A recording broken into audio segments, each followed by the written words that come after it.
nggak sih Anda berdiri di suatu tempat mungkin pas Anda lagi natap lautan luas yang kosong, atau berdiri di tengah hutan lebat, atau pas lagi masuk ke dalam reruntuhan candi kuno, terus tiba-tiba Anda ngerasain gelombang ketenangan yang benar-benar luar biasa.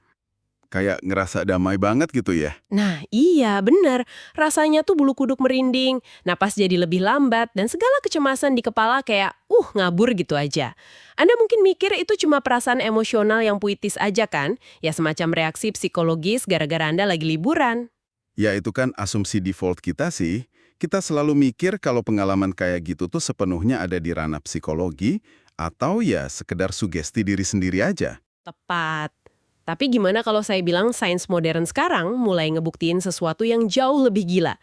Gimana kalau secara harfiah sel-sel otak di dalam tengkorak Anda itu lagi disetel ulang sama medan magnet bumi di bawah kaki Anda?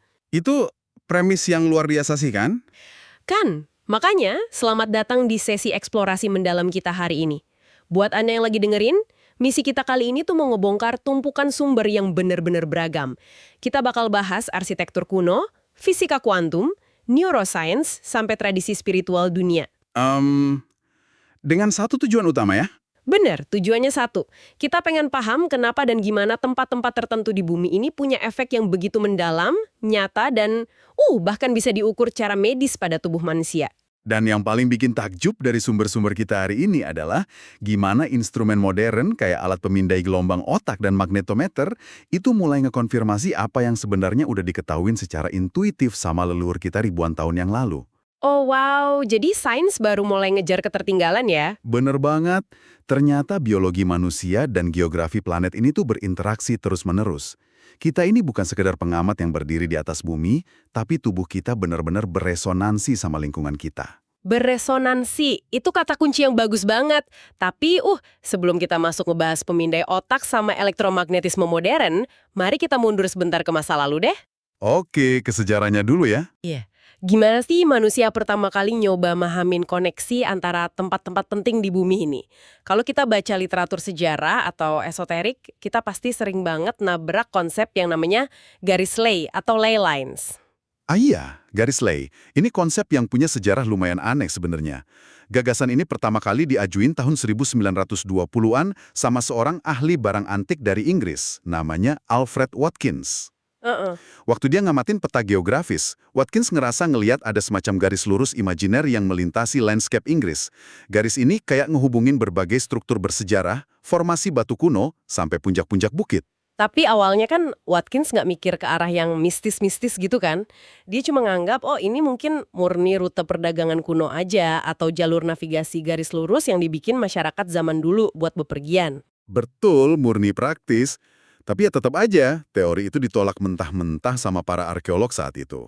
Terus anehnya, semenjak tahun 1960-an, konsep ini malah dibajak sama gerakan New Age.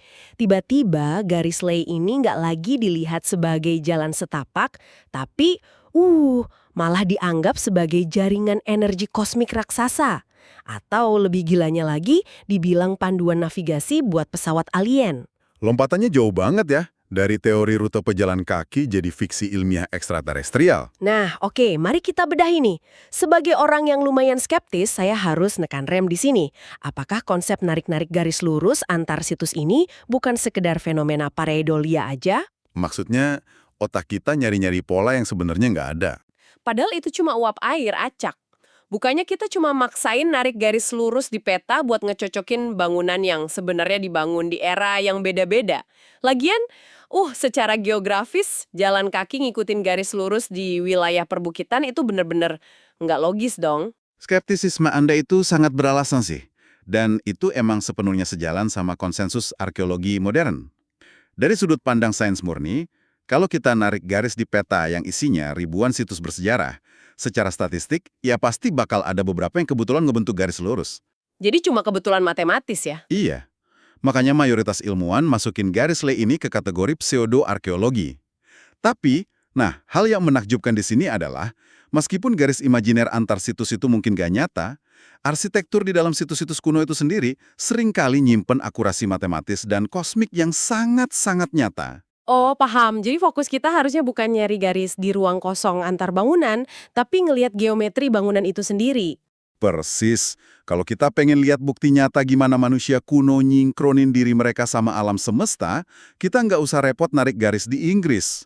Kita bisa lihat langsung ke struktur yang masih berdiri kayak Angkor Wat di Kamboja. Wah, Angkor Wat dibangun sama Raja Surya Varman kedua di abad ke-12 kan? Betul. Dan sumber-sumber arkeologi nunjukin kalau ini bukan sekedar kuil buat pemujaan dewa. Tata ruang dan arsitekturnya itu berfungsi sebagai observatorium praktis. Ini tuh kayak peta waktu yang secara harfiah dipahat ke dalam batu. Tunggu, peta waktu kosmik. Gimana cara mereka ngelakuin itu pakai tumbukan batu di abad ke-12?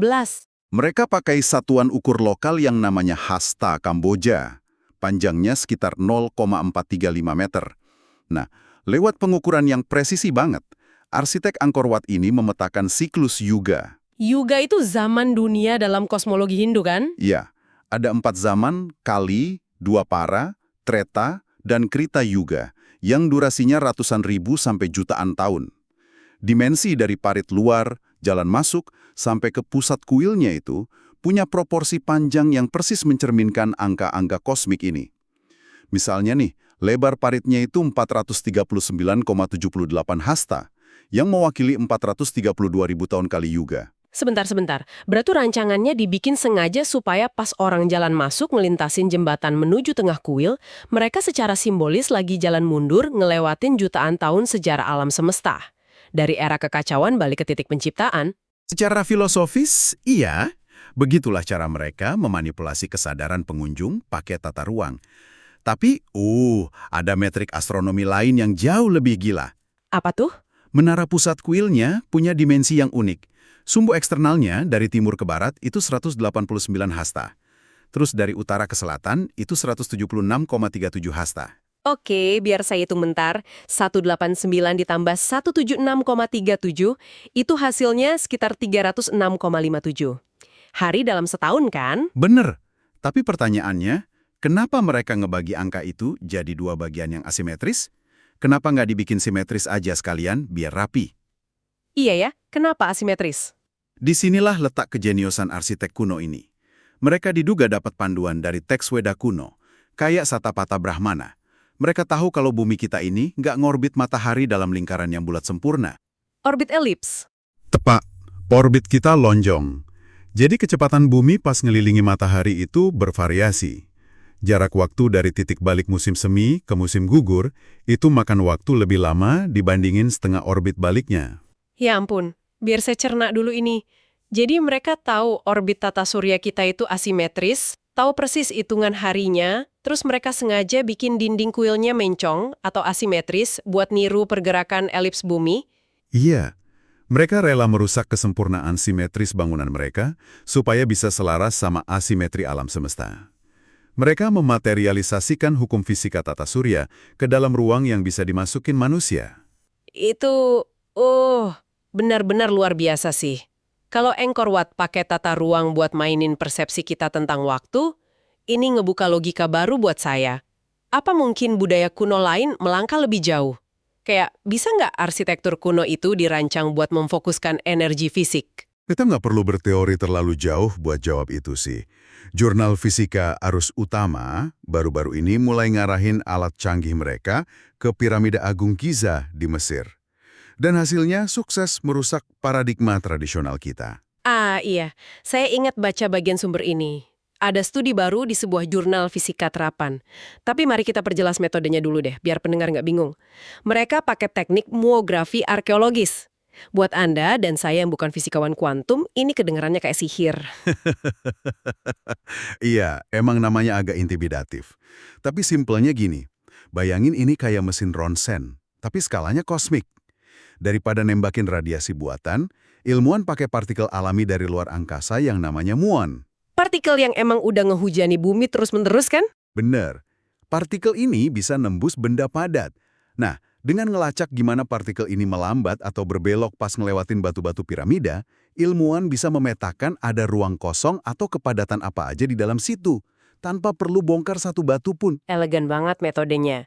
Dan pas mereka gabungin itu pakai pencitraan elektromagnetik, mereka nemuin kalau piramida Giza itu sama sekali bukan struktur yang diam. Nggak diam sama sekali. Nah, di sini bagian yang sangat menarik. Penelitian nyimpulin kalau piramida itu mampu memfokuskan energi elektromagnetik eksternal, khususnya gelombang radio di kisaran 200 sampai 600 meter. Gelombang yang emang alami ada di sekitar kita. Dan pas gelombang ini nabrak piramida, bentuk geometrisnya nggak cuma mantulin itu balik. Terus apa yang terjadi? Apakah piramidanya jadi kayak antena radio raksasa gitu? Atau parabola penangkap sinyal? Analogi yang paling pas itu mungkin rongga di dalam gitar akustik. Pas Anda metik senar, suaranya kan kecil. Tapi karena desain spesifik dari ruang berongga di gitar itu, suaranya terperangkap, beresonansi, dan akhirnya jadi jauh lebih keras. Oh, dia memperkuat sinyalnya. Iya, piramida Giza ngelakuin hal yang persis sama, tapi buat gelombang elektromagnetik tak kasat mata. Peneliti nemuin kalau energi itu disalurkan dan difokuskan langsung ke dalam ruang-ruang internal piramida, sampai ke fondasinya. Wah, ini memaksa kita ngeruntuhin asumsi lama kalau leluhur kita tuh cuma tahu cara numpuk batu buat makam Firaun doang.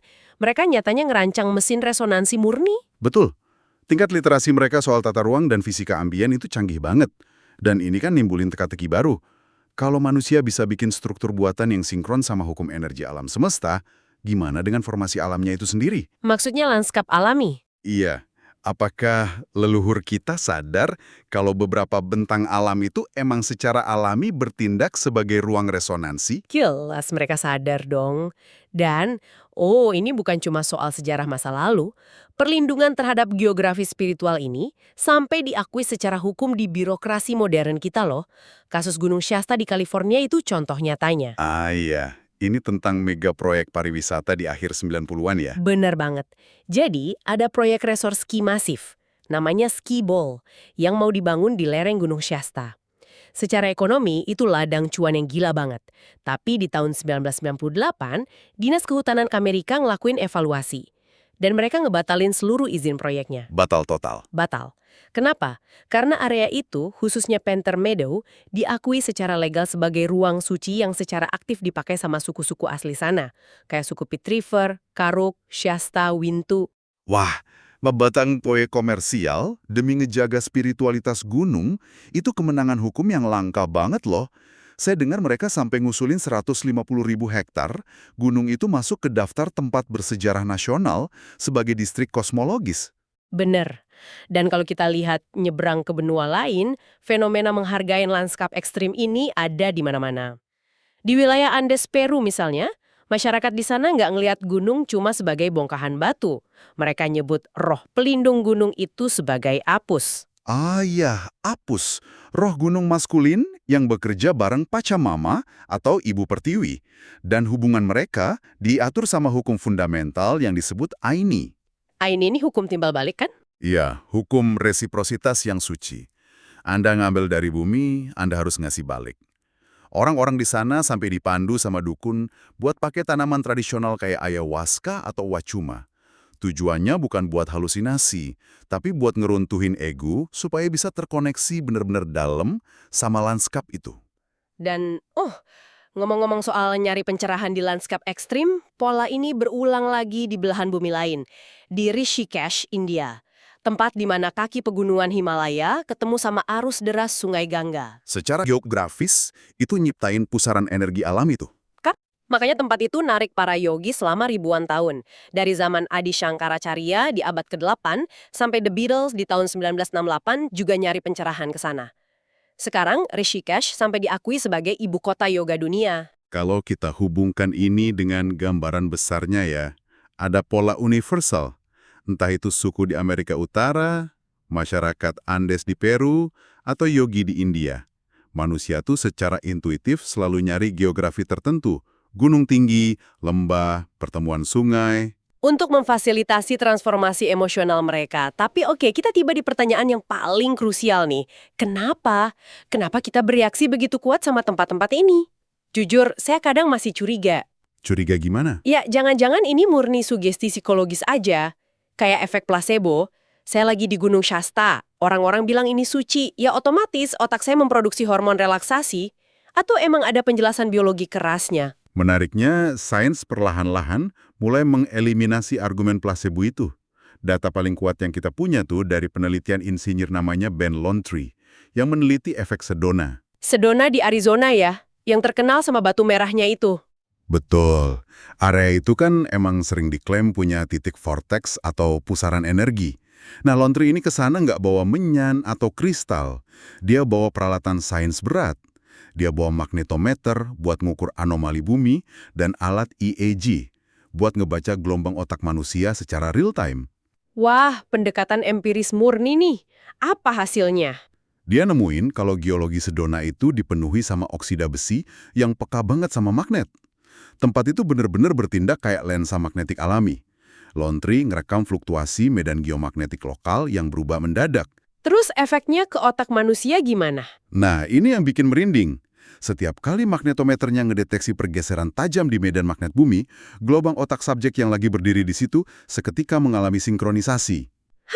Maksudnya gelombang otak mereka ikut berubah secara bersamaan sama lonjakan magnetik batunya? Persis, gelombang otaknya langsung kedorong masuk ke frekuensi alfa dan theta. Alfa itu relaksasi mendalam, kalau theta itu gelombang pas kita meditasi dalam atau dapat pencerahan kan? Iya, alam secara paksa neken tombol relaksasi di otak mereka. Oke, tunggu sebentar. Saya butuh penjelasan yang lebih masuk akal. Medan magnet keluar dari batu merah, terus entah gimana nembus kulit kita, nembus tengkorak keras kita, dan ngegeser frekuensi saraf di dalam otak. Kok, kedengerannya mulai kayak teori konspirasi ya? Emang ada reseptornya di dalam badan kita? Pertanyaan yang sangat valid. Dan jawabannya sebenarnya udah ditemuin tahun 1992 sama sains arus utama. Jawabannya adalah kristal mikroskopis yang disebut magnetit biogenik. Tunggu. Kristal? Logam? Di dalam otak kita? Ya, ilmuwan nemuin kalau di dalam jaringan otak, selaput otak, sampai telinga bagian dalam manusia, itu tertanam jutaan kristal logam kecil secara alami. Wah, serius? Serius, magnetit itu mineral alami yang punya sensitivitas magnetik paling tinggi di bumi. Dan bentuk kristalnya ini di otak kita nggak acak. Bentuknya cuboktahedral. Kayak gimana tuh bentuknya? Bayangin kayak berlian bersisi banyak yang dipotong dengan presisi geometris yang tinggi banget. Rantai logam ini dirancang secara biologis buat nangkep sinyal magnetik. Kristal-kristal ini berfungsi kayak antena alamiah.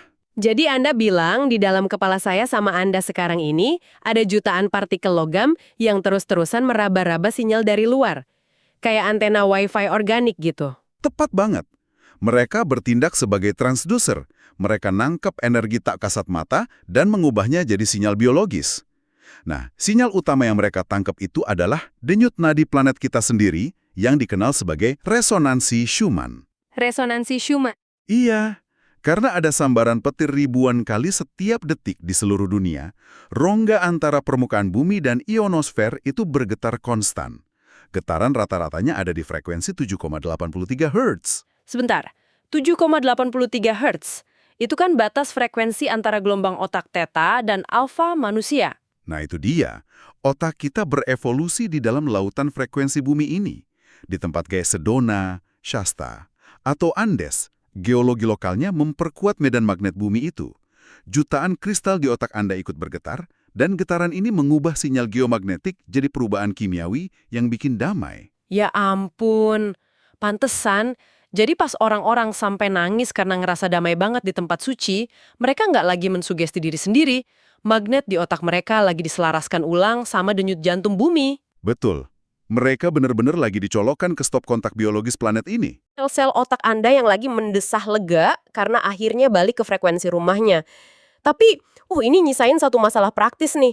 Kalau kita butuh medan energi ini buat nyelarasin sistem saraf kita, apa kita semua harus resign, packing barang, terus pindah ke Himalaya buat dapat kesehatan mental? Ya enggak lah, repot banget kalau gitu. Disinilah sains ngasih tahu gimana kita bisa ngebajak sistem biologis kita sendiri. Pakai terapi tata ruang. Tentang Taman Jepang itu ya. Saya ingat ada studi dari jurnal Neuroscience. Para penelitinya kan pengen tahu tuh, bisa nggak sih lanskap buatan manusia niru efek relaksasi dari alam liar? Bener. Eksperimennya simple tapi brilian. Mereka masang sensor biometrik ke beberapa subjek, terus ngebandingin respons mereka pas ngeliat dua tempat beda. Satu taman universitas biasa, satu lagi Taman Murine Andi Kyoto, mahakarya desain lanskap Jepang. Dan yang diukur itu arah pandangan mata mereka, kan? Iya, pas di taman biasa, mata orang cenderung terpaku pada satu titik atau bangunan di tengah. Tapi di Taman Murinean, elemen desainnya tuh kayak batu, air, jembatan, diatur dengan dominasi garis horizontal yang disengaja. Efek garis horizontal ini apa buat biologi kita? Dia maksa mata manusia ngelakuin rapid gaze shift, atau perpindahan pandangan yang cepat. Mata kita dipaksa melirik, nyapu lanskap dari kiri ke kanan. Gerakan bola mata ini ngirim sinyal ke amigdala di otak. Amigdala yang ngurusin rasa takut itu ya? Iya, sinyalnya ngasih tahu amigdala kalau lingkungan sekitar itu aman. Seketika, detak jantung partisipan turun drastis, stresnya anjlok, cuma gara-gara perpindahan arah mata. Oh wow, cuma ngatur batu sama air, arsitek zaman dulu udah nyiptain mesin penurun detak jantung. Jadi, apa makna dari semua ini bagi Anda yang lagi dengerin? Anda nggak perlu jauh-jauh ke situs kuno. Elemen desain tata ruang di halaman belakang Anda sendiri itu bisa memanipulasi detak jantung Anda. Ini memunculkan satu pertanyaan penting sih, bahwa desain landscape dan arsitektur itu bukan sekedar hobi estetik. Ruang yang kita rancang itu ngedikte kondisi fisiologis kita. Ini bentuk perawatan mental tanpa obat. Benar-benar mencerahkan. Betapa luar biasanya perjalanan diskusi kita hari ini. Kita mulai dari mitos rute kuno garis Ley, terus ngebongkar akurasi astronomi di Angkor Wat yang memanipulasi waktu, lanjut ke piramida Giza yang ternyata jadi mesin resonansi gelombang radio alam. Terus kita juga ngeliat gimana geografi spiritual di Shasta, Peru, dan Rishikesh diakui sebagai ruang yang mentransformasi emosi. Ditambah lagi bukti biologi paling gila tentang kristal magnetit biogenik di otak kita yang selaras sama resonansi Schumann bumi di tempat kayak Sedona. Sampai ke relaksasi medis yang cuma dipicu sama garis horizontal Taman Jepang, semua saling terhubung. Biologi dan geografi emang nggak pernah terpisah. Pastinya. Dan buat Anda yang udah ikut membedah sumber-sumber ini bareng kami pengen ninggalin satu pemikiran terakhir buat Anda renungin sendiri. Kalau tubuh kita melalui jutaan tahun evolusi dipenuhi sama antena kristal magnetit kecil yang haus akan resonansi bumi di frekuensi 7,83 Hz. Apa yang sebenarnya lagi terjadi sama biologi kita saat ini? Coba perhatiin sekeliling Anda. Kita sekarang ngehabisin hidup kita tersegel di dalam kotak-kotak beton raksasa. Kita ngepung diri kita pakai medan elektromagnetik buatan dari tower sinyal, wifi, kabel listrik yang sama sekali nggak sinkron sama frekuensi alam. Mungkin rahasia kesehatan mental manusia di masa depan tuh bukan ada di pil farmasi baru, tapi dengan kembali meniru kecerdasan tata ruang leluhur kita. Membangun ruang yang bicara dengan bahasa biologi kita ya. Persis. Sesuatu yang layak banget buat direnungkan. Sekali lagi, terima kasih banyak buat Anda yang udah ngeluangin waktu berharganya buat eksplorasi mendalam kali ini. Sampai jumpa di sesi kita selanjutnya. Tetaplah penuh rasa ingin tahu.